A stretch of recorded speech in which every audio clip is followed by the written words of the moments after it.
It's time for a new conversation, one that challenges how we lead, how we listen, and how we show up for the people in our lives. Hi, I'm Eddy Paul Thomas, and I'm inviting you to take the conscious shift. This book and journal aren't just about leadership, they're about life. Inside, you'll find tools to build self-awareness, unlock empathy, and create meaningful change in your relationships, your work, and your community. Join me in redefining what it means to win in a world that's shifting faster than ever. The Conscious Shift book and journal released on November 25th. Pre-order your Kindle copy today on Amazon and start leading from within. At Elevate One Consulting, we specialize in executive, business, and accountability coaching tailored just for you. Discover the power of enhanced leadership skills, improve performance, and increase self-awareness. Our expert coaches will help you navigate challenges, articulate your vision, and establish a work-life balance. With Elevate One Consulting, you get proven methodologies to drive growth and success, insightful feedback and personalized strategies, clear goals, and actionable plans. Whether you're a C-suite executive, business owner, or entrepreneur, our coaching programs are designed to help you thrive. Visit www.elevateoneconsulting.com and take your first steps towards a focused future. Elevate One Consulting. Innovate, grow, elevate.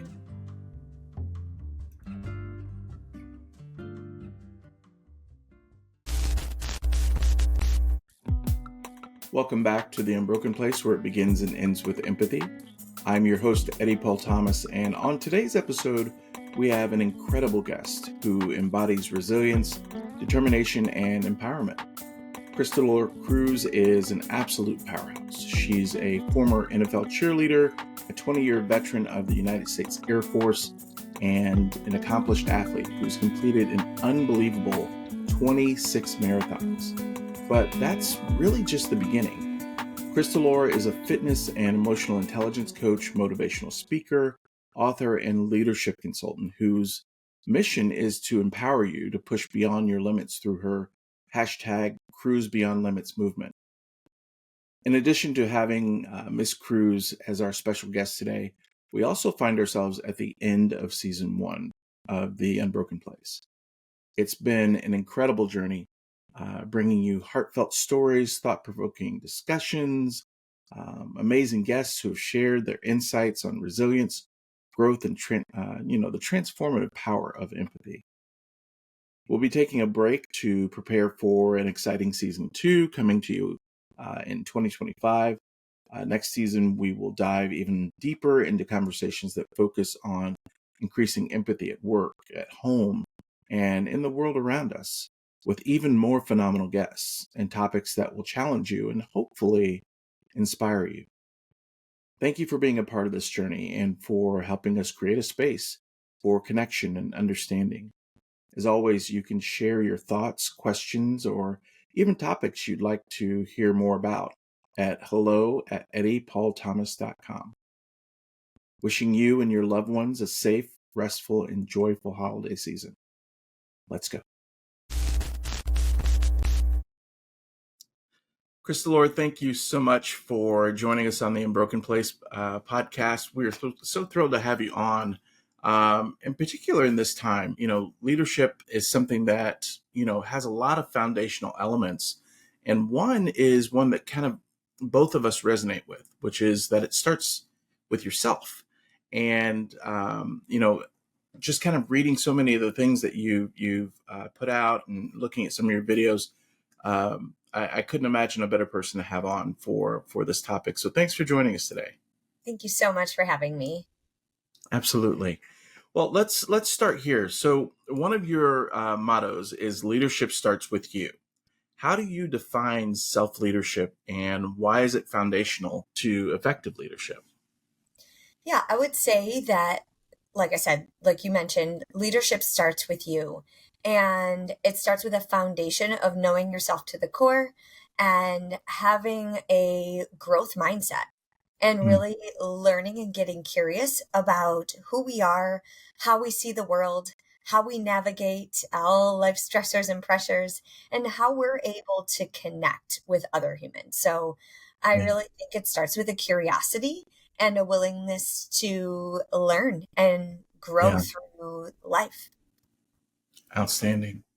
I've got so many family members who have served our country in the military. And I know that you have a 22-year Air Force career. And I'm wondering if there was kind of a pivotal moment for you in that career that kind of highlighted the importance of self-awareness in leadership. Mm. I think the let's see, the most pivotal, there's plenty in 22 years. There's a Right. lot, and I'm like trying to Right. go through a Rolodex of all the things. But the one Yeah. that really stood out to me the most was when I was transitioning. I started part-time in the Air National Guard back Hmm. in right after 9/11, May of 2002, I joined, and I started in logistics. I was a computer engineer, I was a recruiter, I spent 10 years active duty. I ended up meeting my husband, who was also in the military. And so I've been through several different transitions in different career moves. And and I share that because I think there's a theme, right? Is like Hmm. our generation, I say my generation versus, my parents, for instance, would stay in a job for 30 years. Yeah. And being able to say, you know what, this is my strength and this is how I want to have purpose and passion and serve, and then have it be okay to say, you know what, I'm ready to make a pivot and I'm ready to make a move. And one of those moves was going from active duty back to part-time and really getting curious and on what it is that I had as strengths, what I had as opportunities to serve and and grow as a leader, right? And so one of those times was in 2017. I ended up meeting my husband. He got orders for the military. We moved away with 2 months' notice, and I had to start from scratch within my entire life. And I share that because literally I had a blank slate. And so many people are just kind of doing what they said, what their parents told them to do, going to college, right? And then Hmm. getting this job. And then they don't really realize until life gets thrown at you where you're like, holy cow, I get to start over. And where do I begin? Right. And so that part was really challenging. And so I really ended up hiring a life coach on LinkedIn. Hmm. And she said, I want to help transitioning veterans find their purpose after their service. Yeah. And she asked me a ton of questions. I was thinking I was going to be a project manager. I want to be in HR. I was going to be a recruiter, Mm. all these things. Yeah. And none of it worked out. And so really where it came to was like, what have I gone through that I can help others with? And Right. those questions were really more powerful and pivotal because I've been through a lot of health challenges and a lot of changes and challenges throughout my military career. So I said, I want to do what you do. And this is my first experience with a life coach, right? And Hmm. so I started an online coaching business in 2017 with, and I had no idea what I was getting into. And it's Hmm. grown and scaled into a global business of what you see today as Cruise Beyond Limits. But if without that nudge or that, those questions, those powerful questions to say, you know what have you been through? What do you really want to do? Instead of like looking on Right. the internet, like what is within you that Hmm. you have the power and the gift within you. And that has been Yeah. beautiful to watch it grow. That's wonderful. I see a lot of similarities between what you're currently doing and what I do. And it's interesting when I work with individuals, it started off with nonprofits and small agencies, just helping them kind of strategize and figure out what they can do. They've got a clarity of vision, but it was always kind of how do we get there? And that led into some one-on-one scenarios where you're having those deeper conversations with individuals. And for me, a lot of it, I tend to nerd out. Anyone who listens to this show knows I love deep conversations, but I also love to throw in some data and statistics and what are the studies saying? What are the experts and who study this year round say? And you're absolutely right. When you think about the generation that came before us, our parents, they were in their jobs for 20, 30 years. They had the full pension. It was a very different life than we live right now. And so many of my clients, when I do the one-on-one sessions, it's, what is that next step? This doesn't feel right. Like, everything I work towards does not feel right. And the data would tell you that people are staying in their jobs less than 3 years before they make a switch. And it could even be like a complete lateral switch into a different organization. So I really like your viewpoint on that, and just kind of the ability to connect with a life coach who helps you figure out, what are those things? Is it being an entrepreneur where you have more control over which direction you go? Or is it, figure out something that aligns with your passion, and you don't tend to burn out so quickly? So that's wonderful. I love that you took advantage of that, and the success is obvious. I mean, people, if you've had more than a second to type up her name, she's everywhere. So I'm surprised that we got her here, but I'm very excited. Um, but yeah, so there's a lot of common challenges, and I just kind of listed a couple as I was going through, and in my response. But what are some of the common challenges that you see with some of your clients when individuals are facing, or at least striving to understand themselves better? How can they overcome those obstacles? Ooh, the big C word, conditioning. We Mm, have been yeah. conditioned. I don't know what C Mhm. word you were thinking about, but I, my it reminds me. I say the Matrix. I use the Matrix as a yes, yes, yes. very similar term, but you said conditioning. I was like, ooh, Matrix. But go ahead. Uh, Go ahead. yes. So we've been conditioned, whether it be through our household with, with all love and respect, right, for our elders and generations that came before us, keeping us safe, keeping us conditioned, telling us that we must do XYZ, have the white picket fence, go to school, go to college, do this, fit in a box, and, sit there, don't speak till you're spoken to, look pretty. Well, that's what I was told. And, make XYZ, don't have kids before you're married. Like, there's just so many Yeah. rules. Right. Right. And, so when I work with clients, the biggest challenge is rewriting the rules and the shoulds and I have to do it this way and it has to only look this way. And I think that's really the powerful unwinding that I love to do with my clients is like, even like in this last year, I get to do this, right? I moved to the beaches of Puerto Rico, Mhm. literally the week before Christmas last year to start a new chapter. I retired from the military and I said, where do I want to be? I always said I wanted to live on a beach. Right. And so I could have told myself 10,000 different stories of why I shouldn't be moving to the beach, why I Mhm. shouldn't be, actually taking care of what I want to do instead of going home to cold Buffalo, which I love my Mm. home, I love my family, but I Yeah. don't love the cold. No. And so many people like fall in line and fall into spaces and they don't get creative and really tap into what they enjoy and how they truly want to live their life because they live it for other people sometimes. Yeah. Yeah. That's so important. I think, Krystalore, is I think through the conversations I have with organizations, because one of the biggest issues that people have now is retention.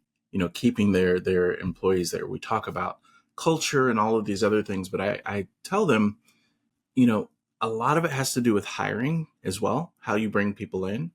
And the first thing that I talk about is, what type of questions are you asking people in those interviews? Is it the standard, like, are you asking the same questions you were asking 20 years ago? Because we're not dealing with the same people, different goals, different aspirations. We're in an entirely new world where people are prioritizing their mental health, their relationships over just making a check. So one of those things that I check in with people with, and advise them to say first, is ask the people what wakes them up in the morning, what excites them, what is their why for waking up in the morning. don't talk about the job or the the attributes that they'll be dealing with, or the little tools and tasks. Ask them about themselves. What's that fire that they deal with on a regular basis, and see if that's even in alignment with what you're trying to bring into your office before you do. Because otherwise, you could be bringing in someone who's totally there for the check, and the mission and vision mean not much beyond that check. So um, I'm curious, again, just being the stalker that I am of people that come on to the podcast, you talk about a 34-minute mindset in your holistic wellness programs. I would love if you could take just a moment and kind of unpack what that is, and just kind of tell people, how does dedicating that time daily contribute to, I think it was personal leadership development? Mm-hmm. Okay. Yeah. So I love your reflection with regards to recruiting Hmm. and retention, right? I spent 10 years in recruiting and retention. So I'm going to weave my Mm, answer into your reflection. I think it absolutely. ties in very nicely because one of the things that you share is that sometimes we might not have the right fit and because we're not asking the right questions. Hmm. And one of the Yeah. things when it comes to connection is asking someone what lights them up, right? And you just see the Yeah. passion and the joy and the love. And that's an energy, right? Which I Right. don't think, I mean, I love to teach people how to step into their authentic, confident, vibrant self so they have this energy. And guess Hmm. what? We're not for everyone, right? And so Yeah. when you ask the right questions, we're not in that robotic conditioning response of like regurgitating information. You're actually Mm, getting to the root of the true person that's within. And in order to do that, it takes time. So, to answer your question, this 34-minute mindset is really taking the self accountability and the feedback loop of a daily practice of getting to know oneself to the core, right? yeah. And so, what we do is we start with an attitude of gratitude. So, the 34 minutes is broken out into three parts. So, the first part being 2 minutes of goal setting and gratitude and intentions every single morning. Hmm. And when we start with that in the driver's seat, is what I call, I use the body as a vehicle a lot in my programs. And with my clients, it's just an easy analogy for us to put ourselves into the driver's seat. So we're on the offense instead of being in the back seat while someone else is driving, right? We actually Hmm. start with our positive affirmations, our gratitude. Um, for myself, I start with prayer. And so it's really an intention to start the day off in managing your morning, right? Hmm. So you start off on the offense. So that's 2 minutes of goal setting and gratitude and intentions. And we also have some powerful I am statements to reframe and start with a mindful focus, like a meaningful, mindful Mm, focus in alignment of that why. yeah. And that shapes our priorities for the day. And if we say, hey, I want to be a speaker, or I want to go after my that next promotion, or I want my dream partner. If we can want and wish all we want, but if we don't actually be intentional with and get clear and spend the time with ourselves daily to say, okay, Hmm. well, what does that actually look like? And what needle making moves am I prioritizing that aligns to that, right? And Yeah. so that's the 2 minutes in the morning. And then we have 30 minutes of movement each and every day.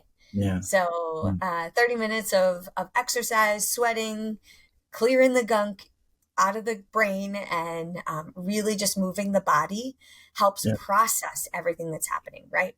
And my Yep. workouts in my program are 30 minutes, including warm up and cool down with no equipment. So that's part of the system. So it makes it really user friendly, especially for people that are traveling on the go, can't get to the Yeah. gym. So it's Yeah. 30 minutes no matter what. And then 2 minutes at the end of every single evening because we're busy, right? We tend to Mhm. just fill our day and then we crash at night. Some of us drink wine or have a drink or whatever to Netflix to shut our brain Mm, off, right? yeah. Without actually honoring what we accomplished today, how we were feeling, what got in the way, who did we pour into, and really Right. giving ourselves the gift of that credit, of that 2 minutes of reflection and celebration and owning and honoring each day. So that's the 34-minute mindset. That's wonderful. I love that. I you're in the middle of a book launch week for me. It's a book called The Conscious Shift, and what you're laying out is something similar to the analogy that I gave, which is that we've been, you know, living our lives as professionals or in our personal lives wearing glasses, which is fine. It fine tunes things for us. It allows us to see kind of the different paths. But when you have an executive coach like yourself, when you have someone who can really dig in, ask the right questions, and hold you accountable to those things that you say, I'm going to do, it's more like having bifocals, where you go from being able to see, but then you really have the ability to drill down and see those things that are impacting you. And I think it really gives people the ability to see some of the obstacles, not only that lay out in front of us, but also the ones that are within us that cause some of the setbacks or pauses in our relationships, whether they be interpersonal or at work.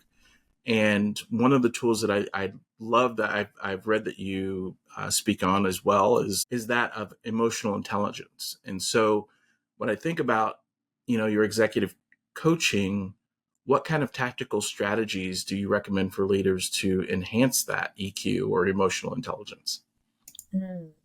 So, what strategies? I love the one of taking yourself out and panning out and watching yourself like a hawk, right? Mm, And so, really taking yourself out of situations, especially when there's conflict or there's overwhelm, really taking mm, yourself out and watching like your life like a diorama, right? I don't know, I might be dating myself. mm, In school we used to have those shoe boxes, right? And we'd make this mhm, diorama and we put figurines and the army guys or whatever, you put them all in there and you set up the stage, right? Your life is like a stage, mhm. and the way that you navigate life is like your movie reel. Yeah. And if you're not watching carefully, we watch movies and we always say, "Hey, I don't like watching a lot of horror movies, but I always know that they go down the stairs and the bad guy's at the bottom of the stairs." And Always. you're watching the movie, Always. right? And you're like, "Don't go down that way. No, don't answer the phone," right? Yeah. And so I'm kind of being dramatic with it, but what if we were to watch our life like that? And watch our brain process and our ability to slow down, take ourselves outside of ourselves and watch our life unfold and say, hey, what's actually happening in my ecosystem? What's actually happening in my body?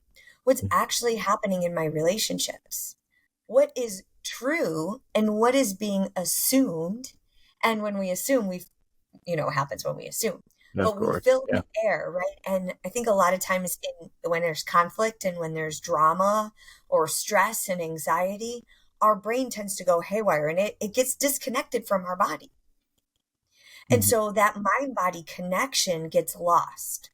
And so the brain spirals out of control. And that's when we say or do things we don't mean. And it moves so fast, lightning speed. And if we don't slow down and really take ourselves out of the situation and manage our emotions in a healthy way and look at things from a different perspective, hire a coach and receive that feedback of that perspective, be able to talk it out, walk it out, work it out, process it in a healthy way prior to responding, I think is the biggest gift that we can give ourselves. And they say sleep on it. It Mm, really does work. Time mm, doesn't heal all, but right now in those heightened moments, when you're triggered or when you're stressed and you want to make a harsh decision, mhm. sometimes pausing and taking a look at the bigger picture is a really, really powerful way. So I weaved in some things, obviously getting mentoring, receiving feedback, watching yourself like a hawk, pausing, processing our emotions, and really Yeah. getting curious so we're not filling the air and assuming and storytelling. And Mhm. in the absence of facts, we want to fill the air. And so practice the pause and practice the presence of just being getting to the truth of what's currently Yeah. actually going on. Yeah. I think that's critical, especially when I'm thinking about the executive level.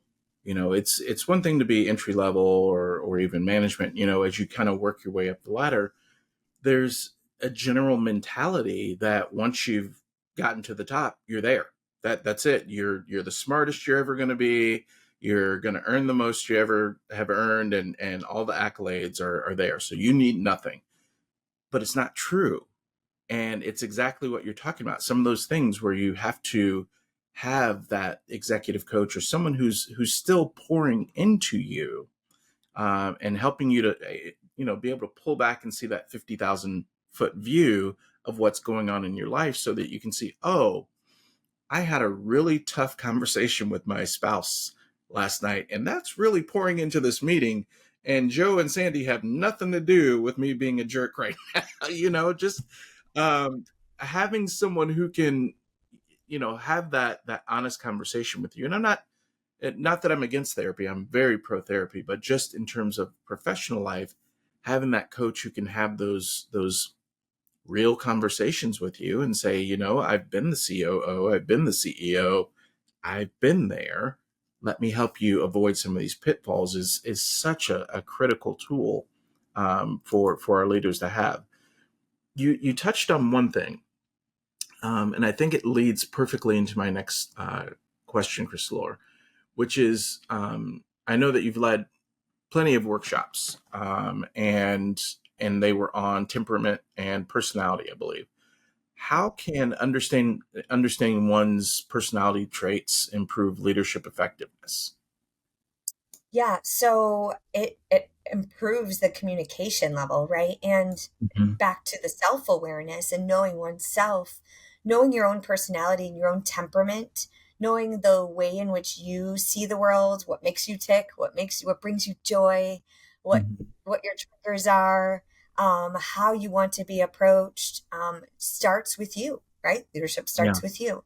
yeah. And doing this work is so powerful. And it's one of my favorite things to do is to get groups together that all work together to be able Hmm. to learn and unpeel some of the things that they're like, oh, that's why you are the way that you are. That's why you have your coffee at this time, and you're so structured. And if I go and move your pen on your desk, why you get so ticked off, right? And so I will say that, I even grew up with what we call the golden rule is treat others the way that you want to be treated. And one of the hardest lessons I had to learn, shout out to my mother, I love her, but that's all she knew at the time too. I would call her, I'm like, you told me to treat others the way that I want to be treated. Why aren't they treating me like I want to be treated? Mm, yeah.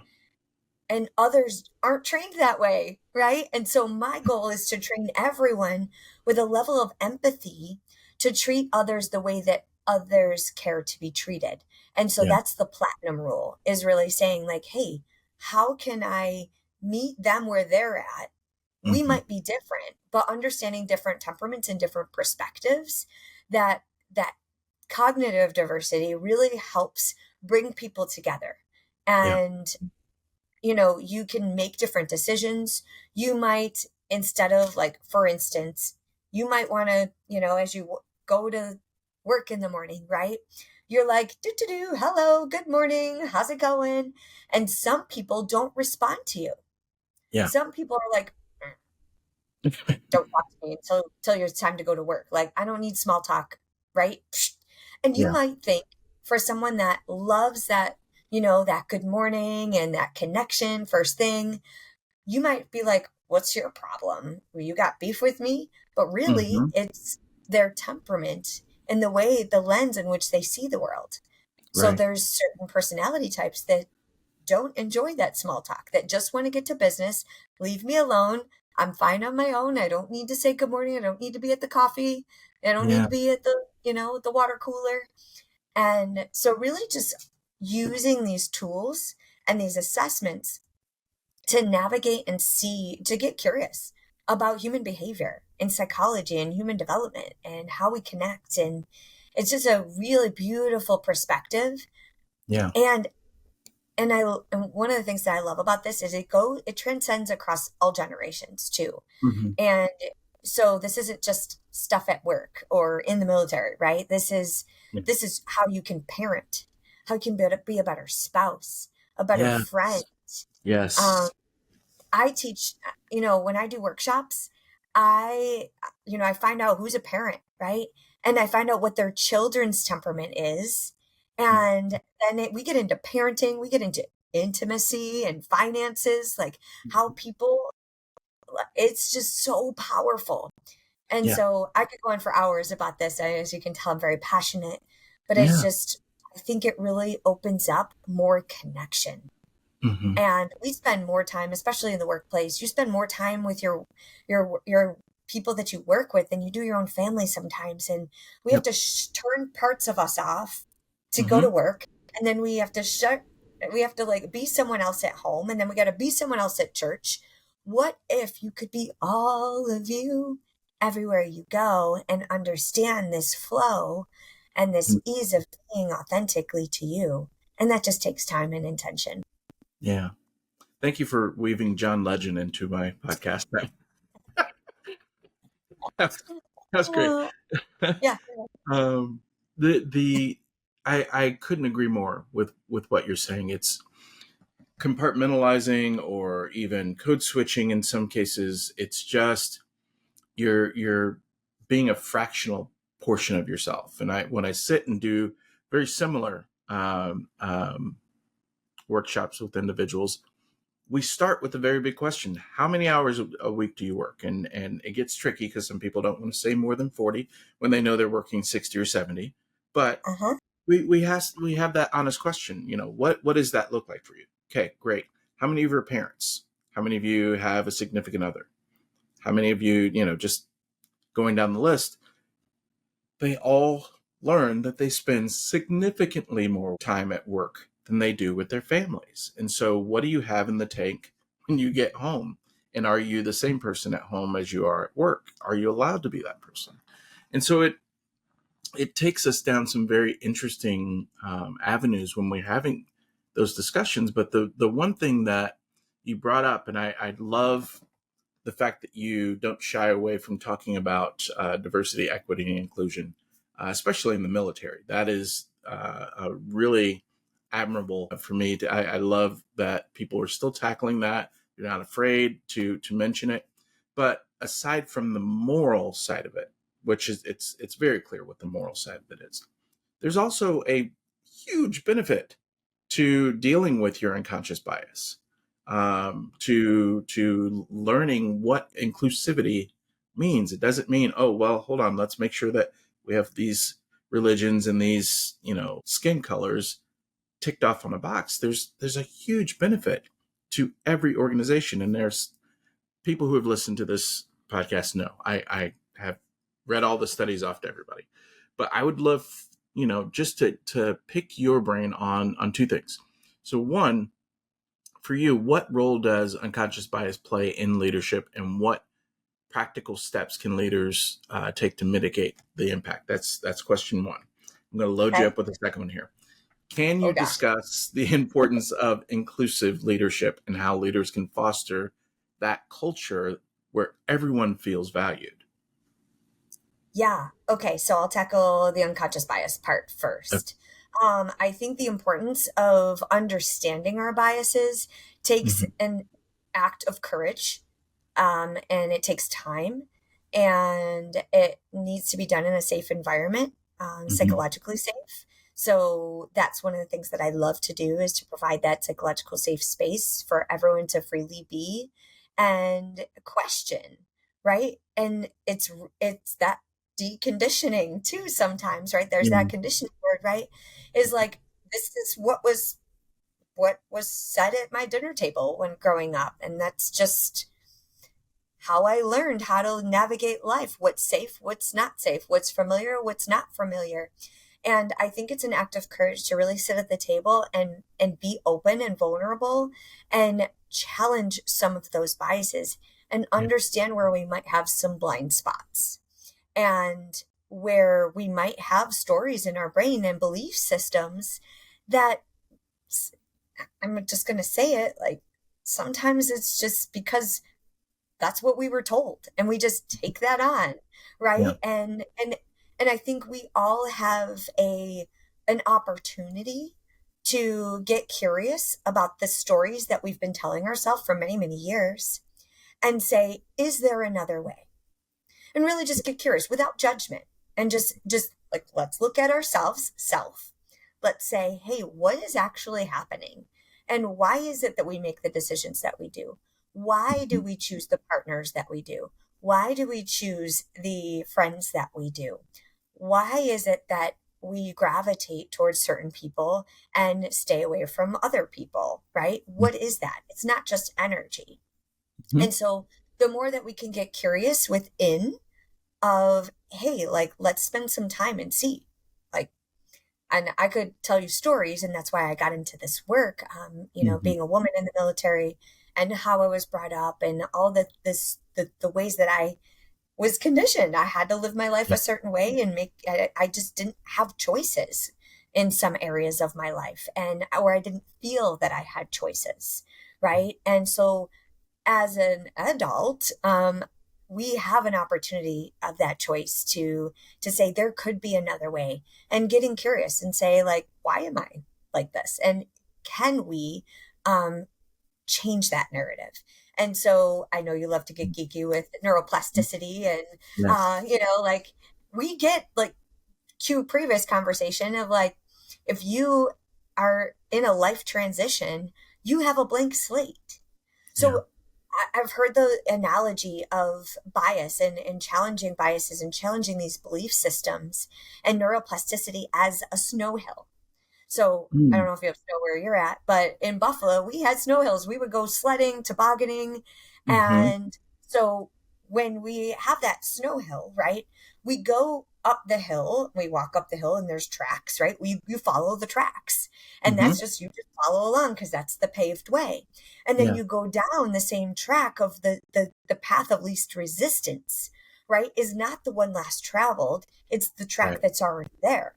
And so in our brain and in our nervous system, it's like, hey, this is familiar. These are our tracks for 30, 40, 50, 60, 70 years. And Mhm. so to challenge those is an act of courage. It takes time. It takes curiosity, it takes vulnerability to say, hey, let's smoothen out these tracks and let's start with a blank slate. What if, just what Mm. if Yeah. we Yeah. have chills? Because it really is such a beautiful thing. If you said, what if I challenged this? And what if I just decided that there could be another way and Yeah. we can repave another way? And that's what our brain does. And it's a little challenging at first. It wants to keep it safe. It wants to go back and play with the others, right? Mhm. But it's so beautiful when I see this unfold. And there I have just countless amounts of stories. Yeah. So I want to make sure I answer your second question as well, as far as Sure. inclusive leadership.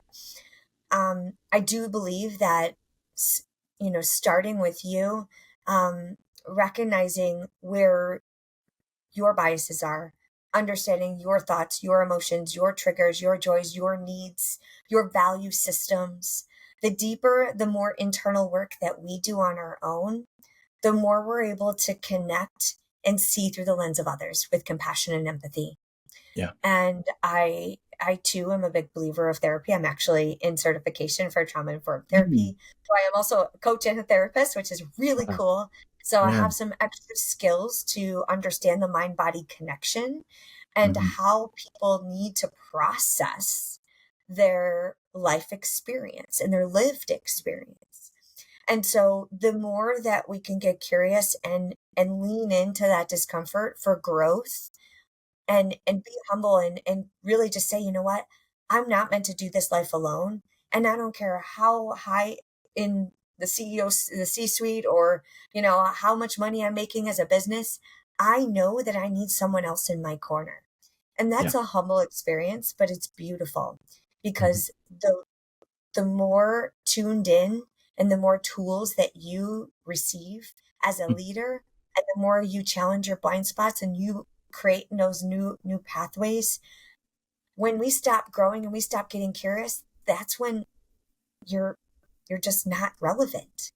Yeah. because we're growing and evolving so much, and new generations are coming in. They want to know more. They're going to be able to do so much more with these devices, Ugh, right?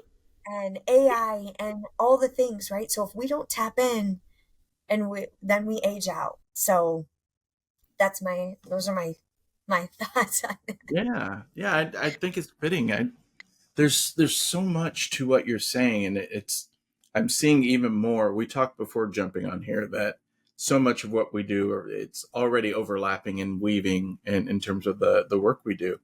Um, but I find it interesting. So at the beginning of my book, I put something in that I put in every time that I'm working with a leadership group or an organization, and they're asking to go to the next level. I tell them, you need to give me 10% of your ego. Okay. Every one of you has worked your butts off to get where you are. If you're a director, senior director, C suite, whatever, you have worked your tail off and you have earned every single stripe that you have gained. That title means something, but I'm asking you to give me 10% of that ego to expand and see things from a different perspective so that you're not the only one who's growing in your organization. And so some of that comes back to what you're saying about examining and being curious about your biases. Why is it that you believe, this one group of people, whether they went to this school or that school, is more educated than this group of people that goes to this school? Why do you have proof of that? No. Or is it just something that you've been fed and that's what you're told and that's what you're supposed to believe? And so some of those things, when I look at bias, it's not always the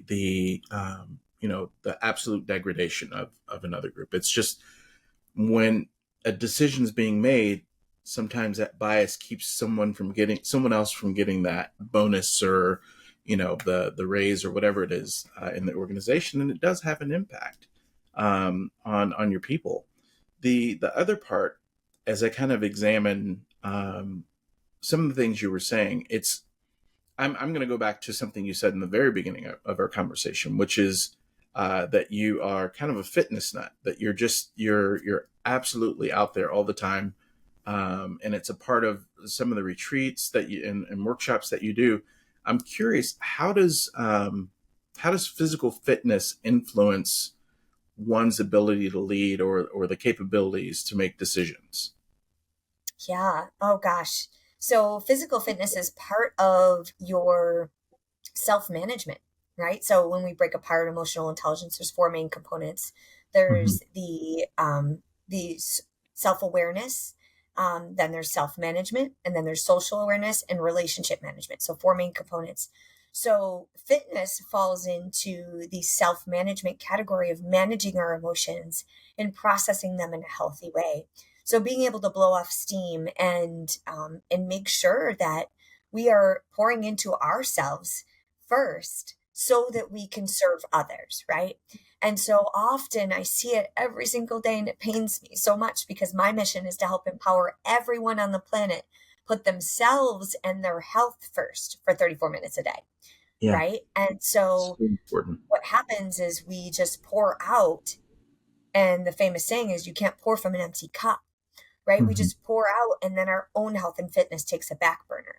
And Yeah. so when that happens, what I see is people aren't hydrating.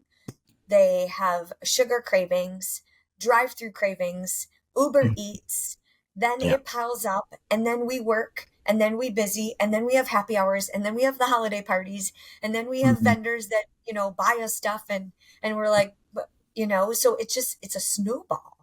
And Yeah. then we're not fitting in our clothes, we're not feeling good, which impacts our relationships, which also impacts our ability to respond effectively, which Yeah. also knocks down our confidence even more. I see women all the time that come to me, they're wearing black, their whole closet is black, and that's Yeah. a good indicator that they need to come see me, right? Mm. Is like, what's your favorite color, right? If your favorite color is black and that's the only thing you wear because it's slimming, what are we covering up?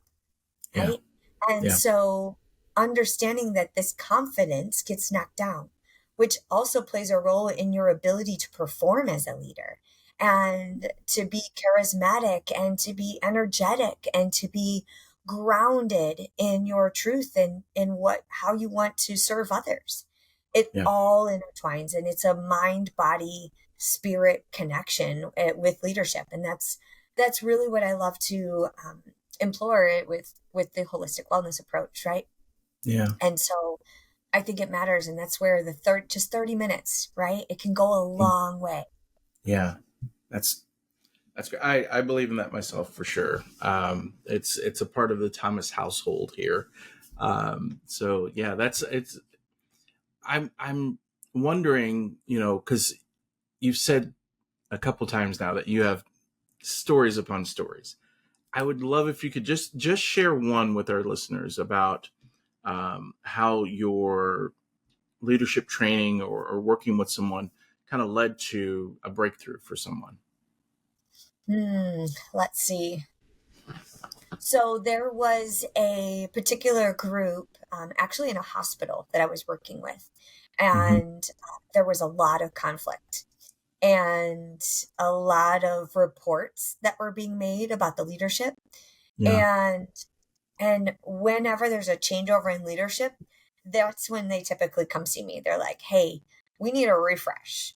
Right? Yeah. And so this particular person was taking over this group, and sometimes when you get promoted, you don't get to hire your whole team, right? And so Yeah. this particular group was really impactful because they the staff was just irritable and they were unengaged, Yeah. and they were like, no, nothing's ever going to change around here. They were just running amok, and the morale was horrible. People were leaving, and this new leader said, you know what, I want that blank slate. I'm going to invest in once a day. I'm going to have a workshop, and there's going to be a series, and we're going to invest for 6 months. Mm. 6 months.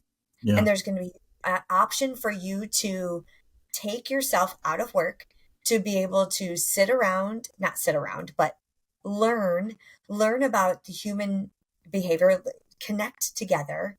And this was most impactful because we were able to, the first day was like 4 or 5 people in the class, right? It was voluntary. It wasn't like mandatory, right? So it was like 4 or 5 people. And then the people came the next day. They brought their lunch. And then they came the next day. And then they just kept bringing more friends and more people. And there was standing room only, like by the end of the first week. Okay. And it was just so powerful to be able to say, wow, my leader cares that they're investing in us, and we all want to feel heard, Yeah. welcomed, like we belong, right? Because otherwise, if we don't, we're gonna just leave or Yeah. start some toxic behaviors in the workplace, right? And so that was, I think, my favorite, because watching that group just unfold over the next 6 months, and to be able to meet them where they're at, and then just watch that leader grow and evolve, and from what could have been really toxic and challenging, she made that investment of time in their people, and they were able to work more effectively, and it was Yeah. just so beautiful. That's wonderful. That is really, really good. I think I've got a few stories that are very similar to that one. I won't bore everybody with the details, but I think one of the coolest things was having a very similar scenario where they asked me to come in and speak to the group, and we worked through whatever the scenario was. And I said, okay, now we've laid out our benchmarks, what we're going to do to move forward and get better in these areas. I'd like to come back in 3 months, see where the progress is. And in 6 months, I want to see some significant progress. And everybody kind of froze, kind of eyeballs went to the head of the organization. Like, yes, yes, that'd be great. And everybody was kind of like, we've been through this process before. They've had a consultant come in before. And I said, just kind of reading the room, I said, so what makes this different? And they said, well, you're the first one that asked to come back and hold me accountable. And I want to see progress. And that was for me, it wasn't just a victory for them. I mean, it was an obvious victory for them, but for me, I'm inside pumping my fist like, yes, that's the kind of stuff that inspires your employees. That builds your culture when they know that you're really, really invested, not just in the one time, thing, the amazing thing that Krystalore came through and did, but they want to see Krystalore back, checking and making sure that they're continuing that progress. And I love those moments when you can have them. Um, I would love to pick your brain on one last thing here, and it would be just kind of looking ahead. So if you were to kind of pull out your crystal ball and look at the emerging trends that are coming for leadership development, how can individuals who are listening today kind of prepare and adapt to those changes and challenges? Yeah, I would say technology. Mm, Get used to technology and AI and what our younger generation, how they're learning, hmm. and get Yeah. curious to stay relevant. That's number one. Number two, and this kind of ties into the previous example with uh, one of the biggest like transformational moments. That same leader, especially being the CEO or the leader of your company. A lot of times we don't share our personal life stories and our Mm, we're not vulnerable because we feel that mm, we have to have this tough outer shell. And what I have found a big win, that same leader that I was referring to actually shared a message, a story one day of how she was afraid of water because she almost drowned as a mm, child. And I know it's a kind of a sad story, but she shared, we were talking about triggers and biases and, mhm, basically like people would always make fun of her. And she shared like how it would hurt her feelings when people would be like, oh, why don't you go in the water? Like you afraid or like, and it was constant bullying, right? And so we were talking about certain like little things that can make a big impact on someone's engagement. And this particular leader really just shared that example vulnerably and said, you know what? When I was 13, I actually got pushed off a boat and I almost drowned. mm, And I know this is a simple example, but there might be a time in your life where you can share a perspective and that might actually help others connect to you mm, as a leader, right? yeah. You don't have to be perfect. And I'm a recovering perfectionist, I call myself. And Mm, I used to have to have it all together. I used to have to be perfect. Everything had to be just right. And the yeah. more that I've just been able to be me and be vulnerable and share all my stories. I know I shared a few here today, but that is just such a beautiful gift of leadership. And Hmm. people will connect to you more deeply the more that you can just be you and be real. People Yeah. want realness. They know, they can tell. And if you think that they don't, then definitely, take a look Mm, in the mirror yeah. because there's it's it's so powerful. And Yeah. the right people will be along for the ride and the wrong ones, then we get to say sayonara. We only Yeah. get one shot at life. And Yeah. so if you really want to get curious, dive in, share the message because people need you to be your true authentic self so you can show others what's possible. That Yeah. would be my Yeah. message. And I think for those listening, I just want to dive just a little bit deeper. There's a difference between being your authentic self and being temperamental. Mm, Just I'm going to make, if I'm having a bad day, everybody's having a bad day. That's not what we're advocating here. We're advocating for you to be willing to be a little more vulnerable, to share a little bit more of yourself, and you'll see over time, if it's done well, that work almost becomes that second family for you, where you have closer connections, where whose kids are playing a certain sport, or which kids going to college, or just the different things that connect us and build trust in teams. And when you build that trust and collaboration, your organizations explode from productivity and performance. It becomes science. At the end of the day, there's definitely a return on investment. Well, Mhm. Krystalore, this has been absolutely wonderful. Thank you so much for coming on. I will definitely try and get you back on in 2025 to talk through a number of things. You probably had about 30 different pins from me, just like, oh my gosh, we need to talk more about this, that. Like I'm sitting over here making notes. I'd love to have you back, but in the meantime, how can people support and follow your work? Yeah, so my website is krystalorecrews.com, KrystalOrecrews.com. I'm on LinkedIn, Instagram, and Facebook are my main three platforms. I do have a YouTube channel, so definitely follow me over there. Send me a message. I do offer, a free 15-minute call just to chat about your goals, no pressure. I'd love to connect and just see if I can support you or connect you with someone that can help you. I'd love Outstanding. to hear from you. Outstanding. Well, hey, everyone, we'll have her info in the show notes, all the different ways, all her handles, all that'll be in the show notes. So, again, thank you so much for joining us, and can't wait to have you back. Have a great Thanksgiving. Well, no, by the time people hear this, it'll be past Thanksgiving. Have a great end of year. How about that? Yes. Thank All you right. so much. The Unbroken Place podcast is presented by Elevate One Consulting. The show was produced by Say Something Studios. Learn more about both of these in the show notes.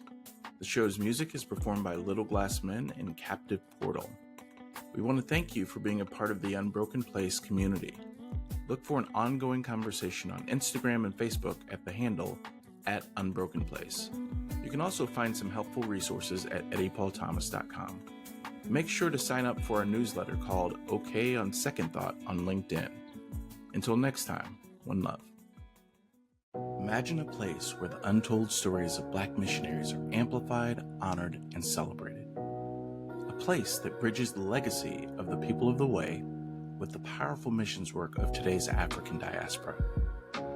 Welcome to the Black Missions Museum, a digital project dedicated to preserving the voices, culture, and legacy of Black missionaries across the globe. But we need your help to bring this vision to life. Your support makes a difference. Join us in this mission by donating today. Just click the link in the show notes to give and be a part of history. Together, we can inspire future generations and keep the legacy alive. At the Say Something Studios division of Elevate One Consulting, we don't just build websites, we craft unforgettable digital experiences. Imagine a place where design, development, UX, SEO, and management harmonize to elevate your brand to unprecedented exposure. A place where your website is not just seen, but felt, experienced, and remembered. Our expert team, equipped with unparalleled marketing insight, turns the everyday task of website design and management into a seamless, empowering journey. With Elevate One, you're not just launching a website, you're embarking on a transformative business adventure. We meticulously design every aspect, from intuitive navigation to stunning graphics, ensuring your digital space authentically represents your business ethos. Ready to transform your online presence into a thriving digital masterpiece? Visit us now at www.elevateoneconsulting.com and start your journey to digital excellence. Elevate One Consulting. Innovate, grow, elevate. Say Something Studios.